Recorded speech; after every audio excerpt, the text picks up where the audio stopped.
Vətəndaşlar başa düşüləndir, narahatçılıq var, su yığılan hallar var.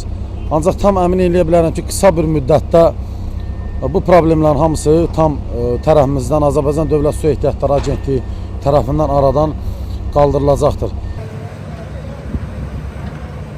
İntensiv yağan yağışlardan sonra Respublikanın müəyyən ərazilərində olduğu kimi Sumqayıtın bəzi hissələrində də kanalizasiya xəttlərində fəsadlar yaranıb. Hazırda həmin fəsadların aradan qaldırılması üçün Sumqayıt şəhər İcra Hakimiyyətinin, Azərbaycan Dövlət Su Ehtiyatları Agentliyinin və digər aidiyyatı qurumların əməkdaşları gücləndirilmiş iş rejimində fəaliyyətlərini davam etdirirlər. İntensiv yağıntıların başladığı ilk gündən etibarən Sumqayıt şəhərində kommunal xidmətlərinin fəaliyyəti gücləndirilmiş iş rejimində təşkil olunub. Sumqayıt şəhər İcra Hakimiyyətinin koordinasiyası ilə aidiyyatı qurumlar tərəfindən yaranan çətinliklərin operativ aradan qaldırılması istiqamətində fasiləsiz tədbirlər görülür. Su basmış ərazilərdə təmizləmə işləri aparılır.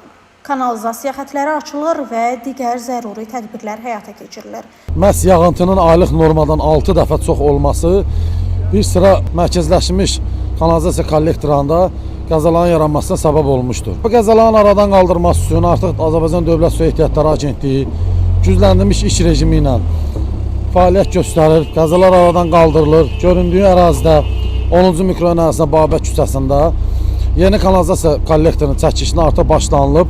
760 metr məsafədə yeni diametri 1000 mm-lik kanalizasiya kollektoru çəkilir və eyni ilə də digər briqadalar tərəfindən baş vermiş qəza və göründüyü kimi aradan qaldırılması istiqamətində 24 saat iş gedir. 24 saat həm gecə və həm gündüz briqadalar tərəfindən 24 saat iş gedir.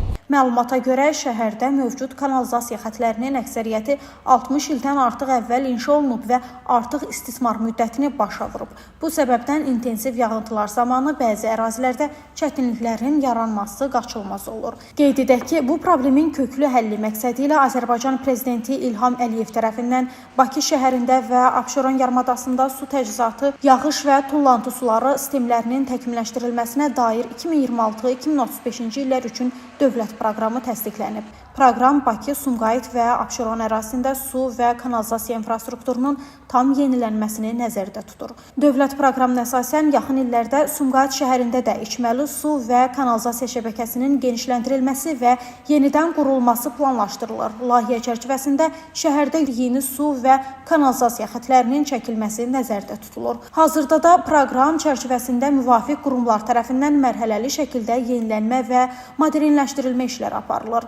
Bununla yanaşı şəhər rəhbərliyinin nəzarəti altında yaradılmış xüsusi qərargah 24 saat ərzində vəziyyəti nəzarətdə saxlayır. Daxil olan məlumatlara operativ reaksiya verilərək problemlərin qısa müddətdə aradan qaldırılması istiqamətində tədbirlər görülür. Eyni zamanda vətəndaş müraciətlərinin qəbulu və operativ cavablandırılması məqsədi ilə qaynar xətt fəaliyyət göstərir və daxil olan müraciətlər əsasında təxirə salınmaz tədbirlər həyata keçirilir. Günay Hüseynova, Şəmistan Fikrətli, Elbrus İsmailov bugün informasiya proqramı üçün.